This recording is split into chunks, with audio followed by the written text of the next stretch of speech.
Hey, today, folks, we're going to talk about common blind spots in people's retirement plans.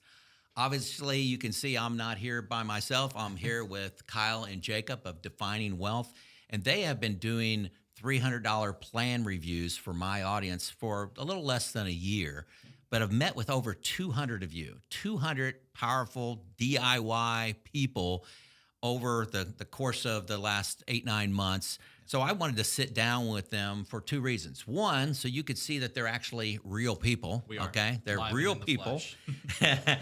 and to glean what we can from my audience that's reaching out to you for assistance. So with that, I'll turn it over to you guys. Hey, Kyle. Hey, what are you getting from some common themes of those over 200 clients you've already met with? Yeah, that's a great question. High level, the most common theme is people want to make sure that they have the confidence to pull the retirement ripcord. I see, you get comments on this all the time, whether it's figure out when to take Social Security, whether it's figure out what to do with health insurance, taxes. All those things are important and become more important. But I think the main thing front of mind for these people is, I want to retire.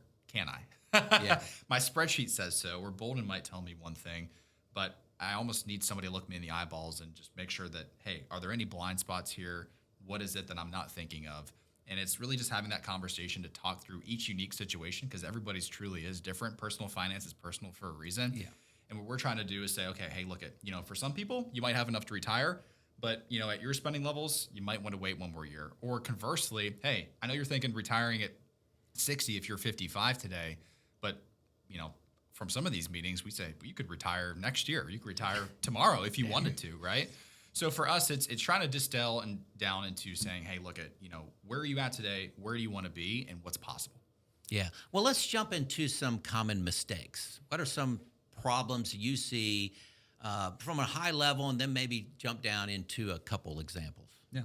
Yeah, I think one of the biggest ones is a lot of folks that come to us for the plan review, they've saved into a 401k their entire lives, and they're either not considering Roth conversions or even thinking in that way, or they go all the way to the other side, either because they've seen this on YouTube or heard this from somewhere, and they're like, well, I'm just going to do one big Roth conversion right now. Yeah, ditch to ditch, right? Yeah, and it's like, okay, well, let's try to keep it between the buoys here and say, like, all right, there's a middle ground. So tax planning would be, when you're a W-2 employee, taxes happen to you. And when you retire, it was awakening for me. Yeah. Oh, now I got levers to pull. I had no idea when I retired that I had to manage taxes. That's an embarrassing Joe moment. So taxes would be a big one for you guys. Definitely a really big one. I think in retirement, one of the biggest things that is an advantage to retirees is the tax planning. And you're right. I like how you put that, actually. W-2 employees, taxes kind of happen to you. There's a few caveats to that, but at the end of the day, in retirement, you have control over when you realize certain amounts of income and from where. So depending on what tax buckets you've set up ahead of time, there's a lot of flexibility. And that's related to your Social Security timing too. So It Social is. Security Right. timing can, influence doing Roth conversions. So taxes is one big heading. Yeah. What's another one? Let's just roll with Social Security, because I think a lot of folks just assume, either from kind of some fear mongering that might be out there, or just I want to take Social Security early and get what's mine now. A lot of people bake into their plan that they take it right away. And we're not here to say that that's always a mistake. That can make a lot of sense if your withdrawal rate needs to come down a little bit, and that's going to help you get there. But at the end of the day, Social Security grows every single year you defer it. And for folks who are kind of at that point of decision, it's very unlikely Social Security changes for them in the next 2 or 3 years. Right. And that's usually the fear. Yeah. Where it's like, I'm 58 or 59, and what if Social Security is not there when I'm 67? Yeah. This opinion from Jake, it's very unlikely. Right. And I think, I referenced 1983 when this happened earlier, and they phased in the changes. So if you're already 60, you're probably going to be past the phase-in time. Right. This is going to be targeted towards people that may be in their 40s and 30s, and make those changes. So I'm of the same opinion. Look at the past, and make some conclusions from that. So Social Security timing, taxes, what else? The next one is healthcare. I would say, especially for people that want to retire early, the biggest thing that's preventing them, other than maybe the head trash of it's not possible, what's leading into that a lot of times is, well, what's health insurance going to cost, or what's health insurance even going to look like? And obviously, there's a lot of different ways that can go. And for kind of like I said earlier, it's always going to be personal depending on their health conditions and what type of coverage they need. But going back into it, you mentioned it like, hey, I jumped off the retirement cliff and now all of a sudden I have more control over my tax situation. That could make some sense as far as, well, maybe we do some conversions like we talked about earlier. But for some folks, it's, well, I don't want to do any conversions because I want to get these higher health insurance credits. And for some folks, that might be better. That might be, there's a way where that goes far enough where it helps you, but there's also a way where that pendulum swings the other way and it almost hurts you, right? Where you're kicking this tax can down the road just to get these credits. So for us, I almost view this stage of retirement income planning like a Rubik's Cube, people trying to solve, where it's like, hey, Roth conversions look good, but I flip it over and my health insurance premiums are out of whack. Or, oh, this sounds like a good health plan if I'm going to go ACA to the marketplace, but if I flip this over, it whacks out, my Roth conversion plan, for example. A lot of my audience uses Boldin. What mistakes have you seen when you're reviewing that Boldin PDF? What mistakes have you seen? Things like rates of return, inflation, just expenses. What mistakes have you seen and helped people get through? Yeah, let's start with rates of return. I'll let you go on the higher end, and I'll talk about what the lower end means. Yeah, I think we've had a couple of folks who come in and their assumption for rates of return. Remember, when they put that in, a lot of that's a straight line that they're looking at. Now, Boldin does run the Monte Carlo, but they're looking at the straight line numbers a lot of times. And that's, I think, mistake number one is assuming those straight line numbers are the ones you're going to see. Define straight line. Yeah. So straight line, as in you put in a rate of return, you get a compound interest calculation. Like 7%, and it's 7% every single year. Exactly. Yeah. So I think some people rely on that straight line a little bit too much. And particularly if you put in an average rate of return that's like 10, 11, 12%, that's going to be painting a pretty rosy picture without any sequence of returns acknowledgement. Yeah. Now, of course, the Monte Carlo takes that into account, but when you look at the numbers further down in that Boldin report, you're seeing the straight line numbers. Yeah, you see in your savings, you see the straight line number. In the Boldin Monte Carlo number, that can go up and down based on how many fail. Yeah. So some folks have it too high, and then they rely on the straight line number, which we think it's a little too rosy of a picture. Yeah. Okay. Yeah, and conversely, just as many people, if not more, had it too low. I'd say more. Where they're saying, hey, and that with your audience, that was the case. Probably 80% of the people had it too low. Yeah. And on the surface, I get where they're coming from. They're trying to be conservative to say, I would just want to know if I can retire. And that might make sense, but where it may not make sense, or where it might catch them off guard later if they're running in the real numbers. Let's say somebody, for example, what's low mean? Someone puts in a 2.5% average rate of return, and they assume 3.5% inflation. Yeah. Okay. Well, we've seen that, and we have that's seen a real, that's a real thing example we've seen. And it's like, okay, well, you have $4 million in pre-tax money.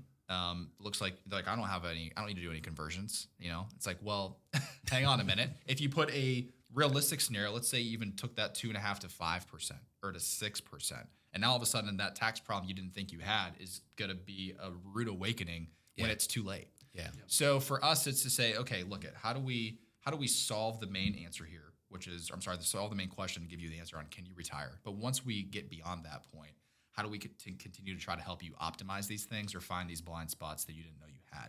The other thing, too, is the Monte Carlo scores. We had a lot of people that will come to the meeting, and it would start off. It's like, hey, Joe, I see you have questions on X, Y, and Z. What's most front of mind for you today? What do you want to make sure we talk about? Like, how are you feeling about this? And a lot of people are like, well, I feel great. I want to die with 0, and I got a 99% Monte Carlo success rate. It's like, well, hang on. Those are kind of two different things. So you want to unpack some what that what that looks like? Yeah, we've made videos about this before on our on Kyle's channel, but if you're shooting for like die with 0, which I don't want to say 50% of the folks who do these plan reviews, not quite 50%, but a lot of these people have read either Bill Perkins' book or they've heard about die with 0, and that's what they're trying to do. Yeah. If you're ending up with a 99% Monte Carlo score, and I'll also add, like, if you don't have a legacy goal baked in, which generally speaking most people don't, If you're ending up with a 99% Monte Carlo score, you're going to end up with a heck of a lot of money at the end of your life. Yeah. It's going to assume a withdrawal rate of like 2.5 to 3% when you're looking at that. Usually in Boldin, now that's going to be different if you have a pension and Social Security. It's going to depend. But the way we look at Monte Carlo scores is what's the chance of success getting through retirement, doing the same thing that you've put in as the assumption here over and over and over again and never changing. Yeah. What is the chance of success for you getting through and never changing your plan? Conversely, so let's say we have an 80% success rate. The 20% failure is the 20% of the time you had to make some sort of adjustment. Right. Yeah. And that's what a lot of people don't realize is that, if the stock market goes down 40%, you're going to change your spending habits. Yeah. Now, you may not cancel that vacation. You may not, you're not going to use less electricity at your house, but you may put off the home remodel or the new car or some expense that you kick it down the road 1 year. So, 99% means you don't even have to steer the bus. Yeah. And that's just not realistic. That's not how it plays out. With people. Well, and is that really what people want out of retirement, is just not having to think about steering the bus, right? I mean, I understand, maybe you don't want to be in the account every day making transactions, but at the end of the day, we want to spend intentionally, right? Yeah. Do you find people are a little overwhelmed with the choices in retirement versus, let me talk about saving for retirement. To me, saving for retirement is pretty darn easy. Yeah. You just put in 6, 8, 9%, 20%, whatever you're doing in a 401k. You pick a couple funds to put it into and do nothing for 35 years. Yeah. And then when retirement comes, it's like, oh my gosh, all these choices, and they all are related to each other. Are there mistakes inside of there you guys see? Yeah, and I think the main thing that does to people, and you talk about this all the time, it amplifies that one more year mentality, because they're looking at it like, for example, it's November 11th today when we're recording this.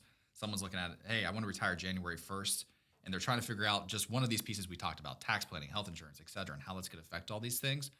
They're like, I don't know. I'm just going to kick it down the can one more year, right? January 1st of 27. Then 27 becomes 28, 29. All of a sudden, it's 2030. And the sort of overwhelm or the lack of clarity on the unknown is really, I think, what stands in the way for a lot of these people. Yeah. And that comes, going back full circle, the confidence. Mm-hmm. The confidence to retire. It takes a lot of courage. Yeah. And what I found is getting independent looks at your plan helps. So you may, create your plan in Boldin. You go down in your basement, turn off the lights, and you create your plan. You're hiding all your information from everybody, but you're going to need a little bit more courage, a little bit more information to be able to take that jump. Yeah. And that's why the $300 plan review. Why don't you talk about that, what you guys do? What's a typical $300 review look like for you guys? What do they get for that? Yeah. Well, just one other thing, and then I'll unpack that. I think we've talked a lot about the people that have the blind spots, but a lot of these folks too that reach out to us are still in a good spot. They say, hey, like, I feel good, and sometimes we'll get through the plan, and maybe there's only a handful of things that we find, but those one or two things more than obviously pay for a $300 plan review. And I think there's a big difference whether you feel it right now, let's say you're retiring at 60 versus at 70, between good and great, right? And it's what are those small tweaks along the way that 5, 10, 15 years from now, the difference between good and great could be several $100,000, right? Mm-hmm. Or it can mean retiring 1 or 2 years earlier. So for us, we try to make this as easy as possible. There's a calendar link that people can go and they can find time that works for them. We're open pretty much 5 days a week on that front.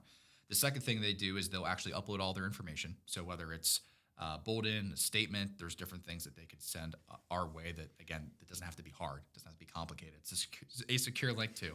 So that's the other thing important to know. Yeah. But once we get that information, our team will review it. We spend somewhere between 30 minutes to an hour, depending on how much they send to us, to say, all right, well, what are we looking at here? And also in that meeting link, Joe, I think the most important thing is we say, hey, what would make this meeting successful and what questions do you want to make sure we answer, right? Yeah. The more they can fill that out, the more information they can give us on the front end, obviously the better, more clear, concise information we can give them during the review. So once they show up to the review, again, we just reiterate to make sure we have everything correct. And then we kind of rapid fire quite frankly, because we want to make sure that we give them everything that we see. And sometimes these meetings are just Jake and I. In the past, it's been us just going back and forth, back and forth, back and forth. And then after that information, a lot of people are like, wow, like I didn't know that. I didn't know that. I didn't know that. Yeah. Or I wish I knew that sooner. Or I kind of knew that, but I didn't know how it affected that. So who reviews the plan? Is this one person, two people? They're certified financial planners? Yeah. And then they meet with you two guys is what you have been doing, right? That is what we had done previously. Yeah. We're to the point now where we don't review. Jake and I personally don't. We have other certified financial planners on our team. Anyone that's going to give you advice from our firm is going to be a CFP at the moment. Great. Has to be the way. Yeah. But yeah, we have a team of CFPs. We also, again, like I said, everybody at our firm is a CFP that's giving you advice. But one of the things that we'll do throughout that planning process, Caleb on our team right now is the one that's spearheading that. So he'll review all of the plan work prior to, and then he will be on the hour-long meeting. And then we have an executive summary that folks will get to use as a guide to actually implement some of these. And that executive summary is about how long? It's generally going to be 2 to 3 pages. Yeah. I mean, we used to try and make it a little bit shorter, but at the end of the day, it's like, hey, there's so many different things we try to buzz through in this meeting that unless that person is furiously scribbling notes out, they're not going to catch it all. So we try to go through all the different parts of the financial plan, give some specific recommendations. Like we talked about this is what you need to be thinking about. Or if we got this far, this is specifically what you need to do in this area. So you've had over 200 clients. Has anybody gotten 0 action items out of your meeting? No. No. What's the lowest, roughly? 1 or 2. And what's the highest? 25 probably. Yeah. I mean, quite frankly, those people that had the highest, a lot of times were like, I need more help than this. I didn't realize what I don't know. Yeah. Okay. So I think that's a strong message that I try to put forth on my channel. A second set of eyes on things. You're always going to find something. And if the $300 is a hang up, you're missing it. I mean, any of these action items have probably at least another 0 on $300 to be worth it. So a second set of eyes means everything. Hey, last question before I close. Okay. What percent estimate, again, of the people that you've talked to are ready to retire now? Ready to retire how? You mean with numbers? Well, they just needed somebody to look at their plan and say, "Oh my gosh, I can retire now." I've had a lot of audience members using, some of my videos in a process that I lay out, and what part of that's a $300 review. Is they're retiring a year, 2, 3. I've had somebody tell me they retired 4 years earlier because they got a $300 review. Yeah, I believe it. I would say, because some people were a year or 2 out with that, but I asked the question on the call, like, hey, Joe, we reviewed your information. As we get through this today, I'm just curious, like, if we gave you the retirement green light at the end of this call, when would you pull the ripcord? Like, well, I'd do it now if I knew I could. Yeah. And that's probably 80% of them. At least, maybe 90%. So 80 to 90% of the people that talk to you, you say, why aren't you retired now? Or at least sooner. Or sooner. A lot of times it's a mental thing, right? And so that's, for us, it's particularly if you come to the meeting with a 99% Monte Carlo score. It's like, do you recognize that a lot of times they're assuming too low a rate of return anyway, and they're taking out a 2.5 to 3.5% withdrawal? It's like, you could retire now. Yeah. Joe, the last thing I'll just add to that from a note for your audience that's watching this too is, the average person that reached out to us, investable assets, had around somewhere between $2 and $2.5 million on average. Some people were a lot lower, some people were a lot higher than that too. I think the main thing that they were looking for, though, is a lot of these people that have obviously built that level of wealth, like you said earlier, it requires time and it requires discipline. For a lot of these folks, it's the same sort of that mental discipline muscle that is built up over all these years that's now preventing them from being able to confidently pull the ripcord. Yeah. So I think that's why the overwhelming majority, 80 to 90% of those folks, actually can retire a lot sooner than what they may be led to believe. Yeah, fantastic. Final comment? I just agree with that. I mean, it's just a different muscle you got to flex, and that's difficult. It'd be like eating your dinner left-handed. Yeah. It takes a lot of courage to walk away from a job that in a career you built over 30, 35 years. I know it was scary for me when I did that. So, hey, this is part of a 3-part series we're putting out. This was financial mistakes and opportunities. Video number 2 is going to be on mental mistakes. And then video number 3 are common traits of those people that are ready to retire and not ready to retire. So there you go. This is Joe out.